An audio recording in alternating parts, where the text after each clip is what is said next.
À moins d'un mois d'un rendez-vous très important pour le football congolais, une nouvelle encourageante vient redonner de l'espoir aux supporters des Léopards. La République démocratique du Congo se prépare activement pour son match de barrage face à la Nouvelle-Calédonie, une rencontre décisive dans la course vers la Coupe du Monde 2026. La date du match est désormais fixée. Les Léopards entreront en scène le 31 mars prochain. Et à l'approche de cette échéance, plusieurs informations importantes commencent à circuler autour de la sélection nationale. Mais avant de parler de cette bonne nouvelle qui concerne directement l'équipe congolaise, intéressons-nous d'abord à un élément que tous les supporters attendent avec impatience, la publication de la liste officielle des joueurs convoqués pour ce rassemblement. Pour l'instant, cette liste n'a pas encore été rendue publique. Toutefois, selon plusieurs sources proches de la sélection, elle devrait être dévoilée dans les prochains jours. En effet, la prochaine trêve internationale commence officiellement le 21 mars. Cela signifie que le sélectionneur national, Sébastien Desabre, ne dispose plus que de quelques jours pour annoncer les joueurs qui auront la responsabilité de défendre les couleurs de la RDC lors de ces matchs décisifs. Les supporters, les observateurs et même les joueurs eux-mêmes attendent donc ce moment avec beaucoup d'attention. Dans l'ombre, le travail a déjà commencé depuis plusieurs semaines. Comme c'est souvent le cas avant une grande compétition, une liste de présélection aurait déjà été établie par le staff technique. Cette liste permet aux sélectionneurs d'identifier plusieurs joueurs susceptibles d'être appelés avant de réduire progressivement le groupe jusqu'à atteindre la liste finale. Parmi les noms qui circulent dans cette présélection, certains joueurs attirent particulièrement l'attention. C'est notamment le cas d'Arnaud Kalimundo, un attaquant talentueux qui évolue en Europe et qui serait dans le viseur de la sélection congolaise. Cependant, son dossier reste encore compliqué sur le plan administratif. En effet, pour pouvoir représenter la RDC, il doit d'abord obtenir la validation officielle de la FIFA concernant son changement de nationalité sportive. Tant que cette procédure n'est pas finalisée, sa présence dans la liste définitive reste incertaine. Un autre nom qui revient également dans les discussions est celui d'Alonso Ngwanda. Le joueur ferait lui aussi partie de la présélection établie par Sébastien Desabre. Là encore, tout dépendra de l'évolution des démarches administratives dans les prochains jours. Si les documents nécessaires sont validés à temps, ils pourraient apparaître dans la liste finale. Dans le cas contraire, il faudra probablement attendre le prochain rassemblement de la sélection nationale. Une autre information a récemment circulé sur les réseaux sociaux concernant le joueur Stephy Mavididi. Certaines rumeurs affirmaient qu'il aurait déjà obtenu son passeport congolais et qu'il serait prêt à rejoindre les Léopards, mais en réalité, la situation est un peu différente. Le joueur a bien entamé les démarches administratives pour représenter la RDC. Son dossier serait même déjà complet et transmis à la FIFA pour validation. Cependant, la procédure n'est pas encore totalement terminée. Avant de pouvoir porter officiellement le maillot des Léopards, il doit attendre la confirmation de son changement de nationalité sportive. Ce n'est qu'après cette validation qu'il pourra recevoir son passeport congolais et devenir officiellement sélectionnable. Si jamais ces démarches prennent plus de temps que prévu, il ne faudra pas s'inquiéter. La prochaine trêve internationale aura lieu dans environ 4 mois, toujours dans le cadre des éliminatoires de la Coupe du Monde 2026. Ce délai pourrait permettre de finaliser tranquillement tous ces dossiers et d'intégrer progressivement ces nouveaux joueurs au groupe. Mais au-delà de l'arrivée possible de nouveaux talents, le sélectionneur doit aussi penser à préserver l'équilibre du groupe actuel. Depuis plusieurs mois, l'équipe nationale de la RDC a construit certains automatismes. Les joueurs apprennent à mieux se connaître, à jouer ensemble et à développer un style de jeu collectif. Changer trop de joueurs d'un coup pourrait casser cette dynamique. C'est pourquoi Sébastien Desabre cherche un équilibre entre l'arrivée de nouveaux talents et la stabilité du groupe existant. Par exemple, l'intégration de joueurs comme Aaron Wan-Bissaka lors des précédents rassemblements a apporté un vrai plus à l'équipe. Son expérience du football européen et ses qualités défensives ont permis de renforcer la solidité du groupe. Ce type d'intégration progressive est exactement ce que recherche le staff technique, améliorer l'équipe tout en conservant sa cohésion. Par ailleurs, certaines informations indiquent déjà que certains joueurs ne devraient finalement pas figurer dans la liste finale. C'est notamment le cas d'Oscar Kabouit, un joueur appartenant au TP Mazembe et actuellement prêté en Suisse du côté du FC Lucerne. Pourtant, ses performances récentes sont assez impressionnantes. Lors de ses derniers matchs, il aurait inscrit 4 buts en seulement 5 rencontres. Malgré cette belle forme, il ne figurerait pas dans la présélection retenue par le sélectionneur pour le déplacement au Mexique où se joueront les matchs de barrage à Guadalajara. Dans le même temps, d'autres joueurs pourraient effectuer leur retour en sélection après avoir été éloignés des terrains à cause de blessures. C'est notamment le cas de Silas Katompa Mvumpa, dont le retour est de plus en plus évoqué. L'attaquant pourrait retrouver sa place dans le groupe des Léopards. Yohan Wissa et Grady Diangana sont également cités parmi les joueurs susceptibles de revenir en sélection après leur période de blessure. Tous ces éléments montrent que la tâche du sélectionneur ne sera pas simple.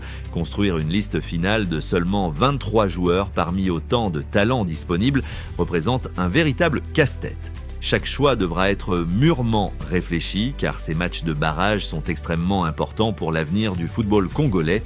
Et pendant que les supporters attendent avec impatience la publication officielle de cette liste, une autre information importante vient justement de tomber concernant l'organisation de ces barrages. Une information qui pourrait bien jouer un rôle clé dans la préparation des Léopards pour ce rendez-vous décisif. Dans ce contexte où plusieurs joueurs pourraient faire leur retour chez les Léopards, il faut aussi comprendre une chose importante, chaque retour signifie forcément qu'un autre joueur devra quitter la liste. La sélection nationale ne peut convoquer qu'un nombre limité de joueurs et lorsque certains cadres reviennent après une blessure ou une longue absence, le sélectionneur est obligé de faire des choix parfois difficiles. Pour le moment, plusieurs joueurs continuent de jouer régulièrement avec leurs clubs respectifs. C'est notamment le cas de Silas Katompa Mvumpa, Yohan Wissa et Grady Diangana, 3 joueurs qui retrouvent progressivement leur meilleur niveau. S'ils sont effectivement convoqués dans la prochaine liste des Léopards, cela pourrait provoquer quelques changements importants par rapport au groupe qui avait disputé la dernière Coupe d'Afrique des Nations.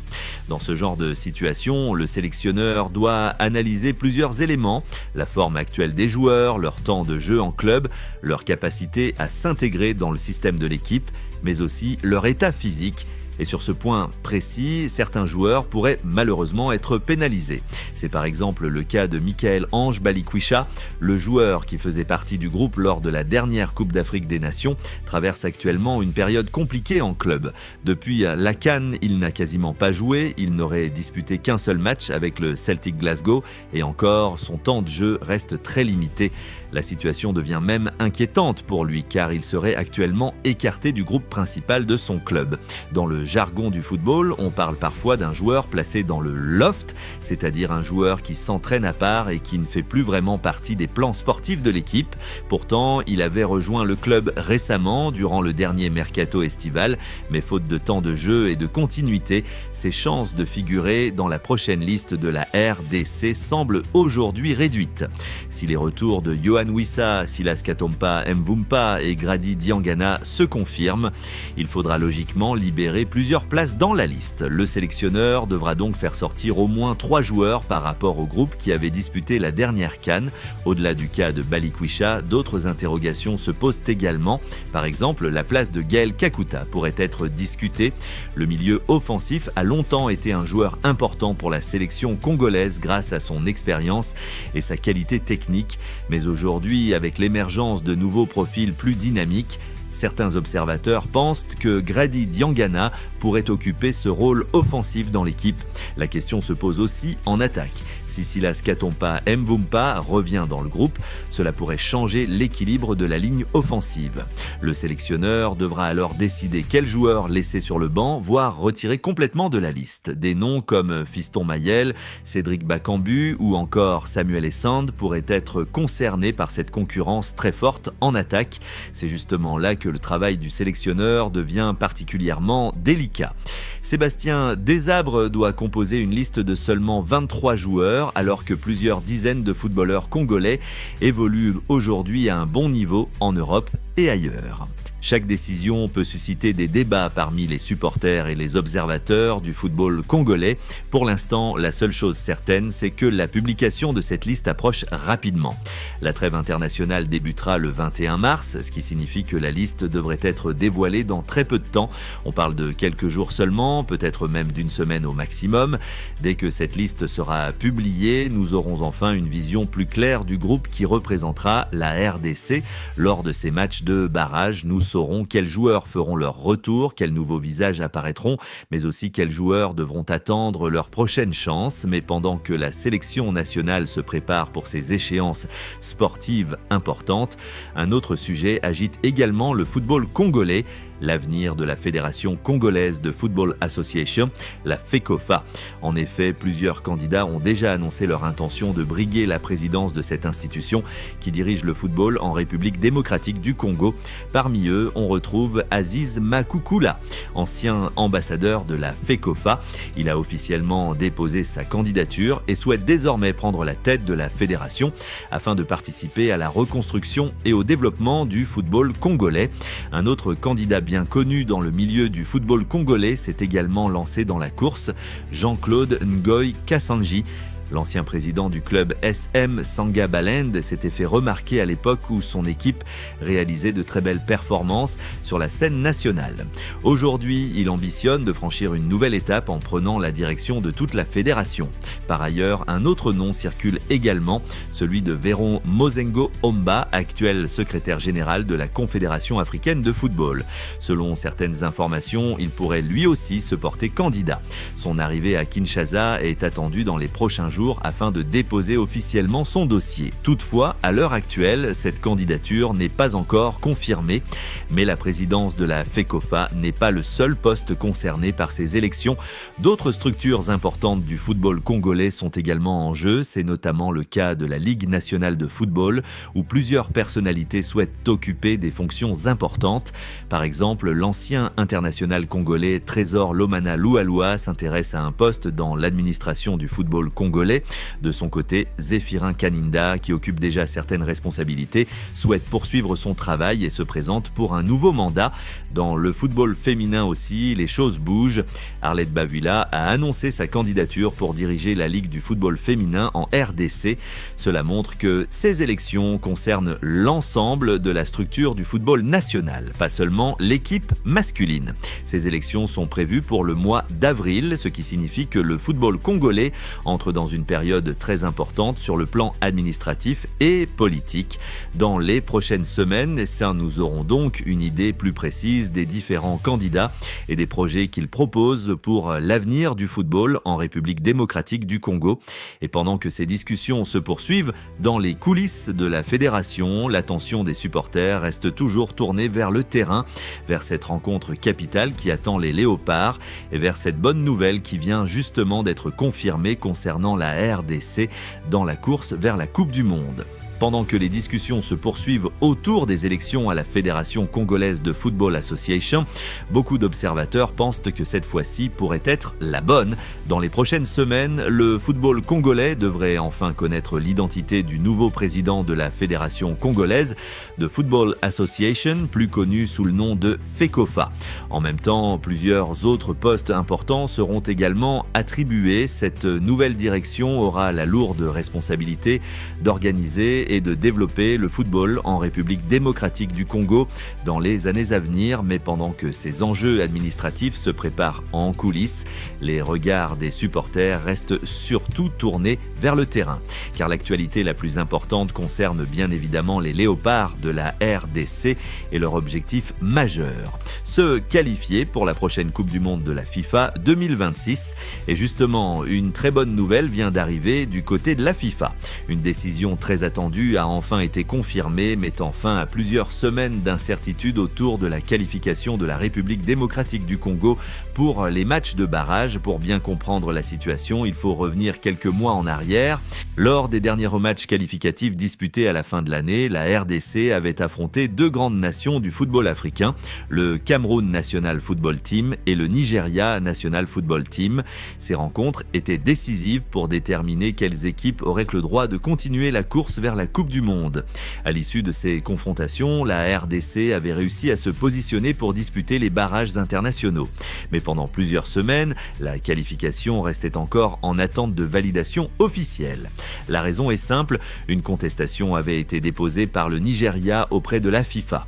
La fédération nigériane estimait que la RDC ne devait pas occuper cette place et demandait à récupérer le ticket pour les barrages. Cette situation a alimenté beaucoup de rumeurs et d'inquiétudes parmi les supporters congolais. Beaucoup se demandaient si la FIFA allait finalement modifier la liste des équipes qualifiées. Mais aujourd'hui, la situation est enfin claire. La FIFA a officiellement validé les équipes qui participeront aux barrages internationaux. Et la bonne nouvelle, c'est que la République démocratique du Congo fait bel et bien partie des nations retenues. Cela signifie que les Léopards participeront officiellement à ce mini-tournoi décisif qui se déroulera au Mexique dans la ville de Guadalajara. Les matchs sont programmés à partir du 21 mars et plusieurs sélections venues de différents continents seront présentes pour tenter d'obtenir les dernières places qualificatives pour la Coupe du Monde. Au total, 6 nations ont été confirmées pour disputer ces barrages. Parmi elles, on retrouve la RDC, mais aussi la New Caledonia National Football Team, la Jamaica National Football Team, la Bolivia National Football Team, la sélection du Suriname National Football Team, ainsi que la sélection de l'Irak National Football Team. Pour la RDC, le programme est déjà connu. Avant le match décisif, les Léopards disputeront d'abord une rencontre amicale afin de se préparer dans de bonnes conditions. Ce match de préparation aura lieu le 25 mars face à la Bermuda National Football Team. Ce choix n'est pas un hasard, l'objectif du staff technique est simple, permettre aux joueurs de s'adapter aux conditions locales, au terrain, au climat et au rythme de la compétition avant d'entrer dans le match le plus important. Ensuite viendra le rendez-vous principal. Le 31 mars, la RDC affrontera le vainqueur du duel entre la Nouvelle-Calédonie et la Jamaïque. Ce sera une rencontre capitale, un véritable tournant pour l'histoire récente du football congolais. Pour les supporters, ce match représente énormément. La République démocratique du Congo n'a plus participé à une Coupe du Monde depuis très longtemps. Toute une génération de fans rêve de revoir les Léopards sur la plus grande scène du football mondial. Aujourd'hui, l'équipe nationale se retrouve face à une opportunité historique. Le groupe dirigé par le sélectionneur Sébastien Desabré a encore du travail à accomplir, mais l'espoir est bien réel. La confirmation officielle de la FIFA met définitivement fin aux contestations. Le Nigeria, qui avait tenté de remettre en cause la qualification congolaise, ne pourra plus rien changer à cette décision. Les Léopards restent dans la course et ils auront leur chance de défendre leurs couleurs sur le terrain. Maintenant, tout dépendra de la préparation de l'équipe. Dans les prochains jours, la publication de la liste des joueurs convoqués sera une étape très attendue. Les supporters découvriront quels joueurs auront la responsabilité de représenter le pays dans ces matchs décisifs. Une chose est certaine, pour la RDC, le 31 mars pourrait devenir une date historique. Ce sera peut-être le match le plus important disputé par la sélection congolaise depuis de nombreuses années. Les Léopards sont désormais face à leur destin. Le peuple congolais n'a plus qu'une chose à faire, rester calme, patienter encore quelques jours et soutenir son équipe nationale dans cette dernière ligne droite vers la Coupe du Monde. Et vous, supporters congolais, pensez-vous que la RDC peut réussir cet exploit et décrocher son ticket pour la Coupe du Monde 2026 ? Dites-nous ce que vous en pensez dans les commentaires et on se retrouve très bientôt pour une nouvelle analyse du football congolais.